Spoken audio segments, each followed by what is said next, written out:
Madame Alias Kali, bonjour. Bonjour, bonjour Mohamed. Merci d'accepter notre invitation. Alors, le sujet de notre discussion, c'est par rapport au digital, le Marocotech qui vient d'être lancé. Alors, juste votre présentation, vous êtes associé fondateur du cabinet de conseil juridique AF Legal Service. Vous êtes avocate au barreau de Paris et de New York. Vous avez exercé plusieurs années dans plusieurs grands cabinets en France et au Maroc, avant de travailler pour la Banque africaine de développement, la BAD, et devenu responsable juridique d'une des principales banques d'affaires au Maroc, qu'on ne va pas citer bien sûr. Alors, vous avez travaillé également en tant que product owner pendant 2 ans pour la mini-unicorn anglaise Seed Legals avec laquelle elle a développé, vous avez développé la plateforme française. Alors, on va attaquer directement. Vous êtes aussi, voilà, actuellement, vous avez lancé le cabinet de conseil juridique AF Legal Service spécialisé en droit des sociétés, en venture, capital et arbitrage. C'est ça? Tout à fait, tout à fait. Alors, on a laissé beaucoup de choses, beaucoup de choses. Donc, c'est bon. Alors, Alia, on a en fait récemment, le 14 janvier dernier, la ministre en fait, déléguée chargée des transports numériques et de la réforme administrative a lancé la plateforme Marocotech, dont la vocation est ici le Maroc en tant que hub digital. Plusieurs constats positifs peuvent être faits d'emblée sur cette initiative, mais vous, en tant que juriste, en tant que vous êtes intéressé dans le digital, dans la question de tout, d'emblée, est-ce que la forme de ce lancement Marocotech vous convient? Comment appréciez-vous d'abord Marocotech? Alors, Mohamed, d'abord, je vous remercie de l'opportunité de m'exprimer sur ce sujet. C'est un sujet qui me tient à cœur, à savoir l'écosystème start-up, le Maroc, parce que ça fait plus de 10 ans que je suis rentrée après la France, les États-Unis. Et donc, pour moi, c'est quelque chose d'important qui est développer l'écosystème au Maroc.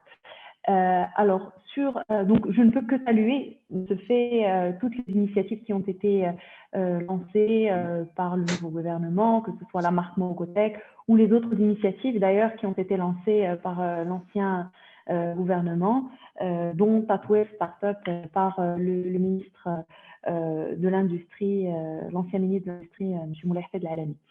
Maintenant, ce qui se passe, si vous voulez, je pense que ces initiatives risquent de ne pas mener, ou en tout cas atteindre les objectifs qu'elles se fixent, s'il n'y a pas une réflexion approfondie de la réglementation marocaine à plusieurs niveaux.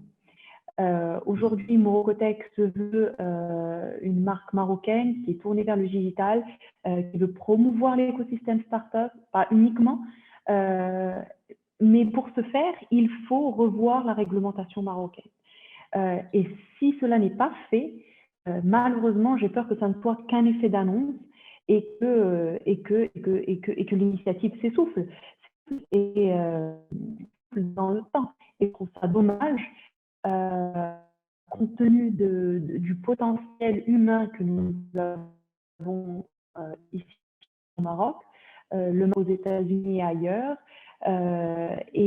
donc ce serait dommage de se priver de ces talents-là et de se priver de la manne économique que représentent les startups de cet écosystème. Alors, vous parlez de réglementation, vous parlez de mise en forme, de la mise en cohérence des politiques des startups. Est-ce qu'aujourd'hui, on peut dire qu'en fait, on surfe dans le vide, dans le néant, dans une dynamique où vraiment rien n'est clair, parce que quand on parle d'éléments juridiques, c'est parce qu'effectivement, que ça soit construit. Donc, qu'est-ce que vous proposez concrètement pour qu'on aille en fait dans ce sens? Alors, bon, déjà, la première des choses, c'est ce qu'on vient d'évoquer, c'est pour moi les enjeux. Donc, je viens de le dire, les enjeux pour moi, c'est de perdre les talents que l'on a, c'est-à-dire des talents dans l'IT ou autres qui aillent en Europe, qui viennent des initiatives et qui veulent créer leur boîte ici au Maroc, donc des startups, et qui sont confrontés à la réglementation. Alors, concrètement, ce que ça veut dire, que ça veut dire, c'est qu'aujourd'hui, la réglementation marocaine, on a deux lois principales qui régissent les sociétés au Maroc. On a la loi 1795 qui est relative aux sociétés anonymes et on a la loi 596 qui régit les sociétés en nom collectif, en commandite simple, en commandite par action, l'ASARL que l'on connaît tous, et la société en participation. Sauf que, donc, moi, je suis un jeune entrepreneur, je vais m'orienter, donc, si vous voulez, vers deux formes juridiques les plus usuelles, à savoir soit la société par action, soit la société à responsabilité limitée. La société par action n'est pas adaptée à un jeune entrepreneur qui veut créer sa boîte. Elle demande un capital minimum, elle a, en termes de gestion, d'organisation et de gérance, il y a un conseil d'administration et il y a plein d'exigences réglementaires qui sont beaucoup trop lourdes pour une start-up. Donc, naturellement et par défaut, j'ai envie de dire, la personne s'oriente vers l'autre forme juridique et la plus utilisée et qui est utilisée aujourd'hui par les start-up, qui est la société à responsabilité limitée. Sauf que cette forme-là, elle est utilisée, mais par défaut, parce que nous n'avons pas d'autre forme juridique, en tout cas de société par action à responsabilité limitée, qui soit souple et qui offre en fait un certain nombre d'avantages à ces gens-là. Alors, principal inconvénient de la SARL, alors c'est une forme juridique qui ne met pas d'action, qui émet des parts sociales. C'est une forme juridique dont la gérance et dont la forme de gestion est limitée à la gérance et à la cogérance, et qui est relativement et qui est difficile en fait, et qui est difficile d'accès pour des investisseurs étrangers. Je m'explique. Ce qu'il faut garder à l'esprit ici, c'est que quand vous êtes un jeune entrepreneur et que vous créez une start-up, quand on dit start-up, on parle de financement automatiquement.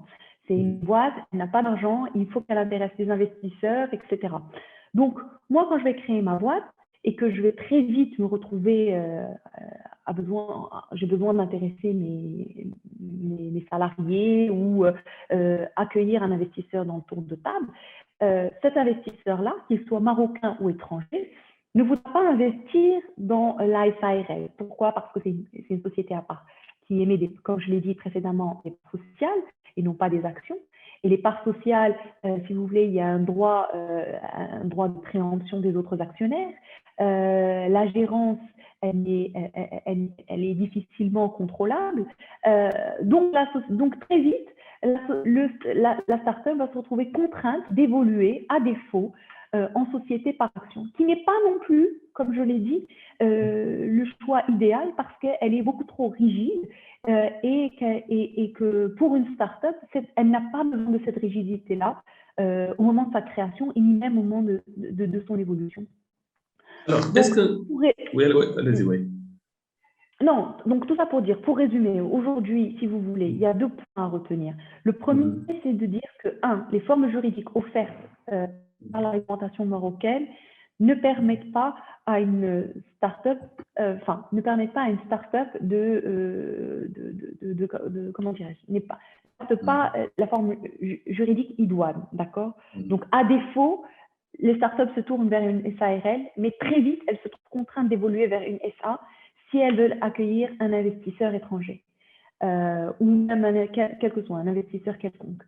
Et l'autre point important, c'est le fait qu'aujourd'hui au Maroc, nous n'avons pas, contrairement à d'autres pays, et à ce moment-là, on peut discuter aussi de ce qu'il se fait ailleurs, de moyens d'intéresser que ce soit les salariés au capital et des outils qu'on a l'habitude d'utiliser en venture capital pour susciter des investisseurs à investir. Et ça, pour moi, c'est aussi un point très important. Alors, le point, en fait, que vous avez soulevé, c'est-à-dire qu'aujourd'hui, les startups, donc, il faut que dans le vide, c'est-à-dire qu'il n'y a pas de juridique, ils n'ont pas de statut en réalité. Est-ce que cette question-là ne pose pas une question de transparence en fait, dans la gestion des startups? Parce qu'aujourd'hui, quand on parle d'investisseurs étrangers qui viennent, on sait qu'ils viennent avec de l'argent, avec beaucoup de choses. est-ce que la question de la transparence ne va pas faire poser problème à ce niveau-là? Alors, pour moi, ce qui va se passer concrètement, c'est qu'aujourd'hui, moi, je suis un investisseur étranger. Ceux qui investissent en venture capital, ce qu'on appelle les venture capitalistes, qu'on appelle communément les VCs. Il n'y a pas que les VCs qui investissent dans une startup, il y a la famille. Avant d'arriver aux VCs, si vous voulez, il y a plein de monde qui peut investir dans une startup. D'ailleurs, dans la vie d'une startup, c'est souvent au départ, c'est la famille qui investit, c'est les amis, ce qu'on appelle, il y a des business angels, c'est des billets, etc. Donc les VCs interviennent un peu plus tard où la société a déjà fait proof of concept, donc il y a déjà quelque chose à montrer, à présenter. Donc moi, je suis un investisseur étranger. J'ai l'habitude d'investir dans des startups, dans l'écosystème startup. Ce que je vais faire, c'est que je vais investir sous forme je vais proposer à cette startup qu'on appelle aux États-Unis le SAFE, qui est le Simple Agreement for Future Equity, ou en Angleterre, l'équivalent, c'est le Advanced Subscription Agreement. En France, on a ce qu'on appelle le BSAR, c'est le bon souscription d'action, l'accord d'investissement rapide, et qui donc, je vais investir sous ces formes-là et où tout dépend d'à quel moment, si vous voulez, l'investissement, sous forme d'actions de préférence qui vont me donner un certain nombre auxquels on va attacher des préférences à chaque investisseur, ou à tous les investisseurs en fonction encore une fois, du moment où cette personne, l'investisseur va investir, en fonction du risque qu'il prend, en fonction de la négo. Et tous ces outils-là, si vous voulez, on ne les a pas. On ne les a pas au Maroc. Les seules valeurs mobilières, les seuls titres que l'on a aujourd'hui sont les actions, les certificats d'investissement et les obligations, ce qui est extrêmement limité en venture capital. En venture capital, les investisseurs vont investir encore une fois par le biais si on compare des juridictions qui sont comparables, c'est-à-dire le Maroc avec par exemple la France, ça va être sous forme de bons de souscription d'actions. On va intéresser les salariés avec des bons de souscription de parts de créateurs d'entreprises, des SPCE. Aujourd'hui au Maroc, nous n'avons pas ces outils-là. Et les investisseurs, quand ils vont investir, ils vont demander des actions de préférence avec un certain nombre de mécanismes auxquels ces actions de préférence sont attachées. Chose qu'aujourd'hui, nous n'avons pas. Donc, un investisseur qui va vouloir investir dans une start-up marocaine, quand il va voir ça, il va dire, et à juste titre, qu'il ne connaît pas ce système, et que ce système ne lui offre pas, à lui et au fondateur, les moyens d'investir. Donc, ce que je vois aujourd'hui, c'est que malheureusement, il y a un certain nombre de startups qui sont contraints de créer des sociétés à l'étranger dans des juridictions où ces mécanismes existent, où ces mécanismes existent et où la réglementation avec laquelle les investisseurs sont familiers, pour pouvoir attirer vers elles les investisseurs étrangers. Alors, et donc, c'est dommage. Oui. Alors, maintenant, pour la réussite de Marocotech, c'est la dernière question. Je pense que l'explication est claire. Pour la réussite de Marocotech, qu'est-ce qu'il faudrait faire au préalable? Alors, pour moi, je pense que Marocotech, encore une fois, c'est une excellente initiative, mais je pense que pour réussir, il faut impérativement que le ministère de la Justice soit impliqué, que cette initiative soit prise dans sa globalité, pas uniquement sur l'aspect digital, que l'on prenne en compte ces aspects-là de réglementation, pour que ça ne soit pas juste un simple effet d'annonce, que finalement la marque Marocotech, on en parle quelques semaines et puis après plus rien. Et qu'il y ait véritablement des effets et des retombées pour l'écosystème marocain. Pour pouvoir voir l'émergence de ces startups-là et attirer des investisseurs étrangers au Maroc. Sinon, on va voir ce qui se passe actuellement, à savoir des personnes qui face au manque d'outils juridiques, entre guillemets, se retrouvent contraintes de céder beaucoup trop de capital ou dans des conditions qui ne sont pas celles qu'elles voulaient. et finalement on voit qu'elles finissent par dépérir, ou voir pour celles qui ont réussi à tenir jusqu'à un certain seuil, ou développer quelque chose qui puisse intéresser les investisseurs étrangers, délocaliser complètement à l'étranger. Merci beaucoup, Madame Scali. Je vous en prie, merci à vous.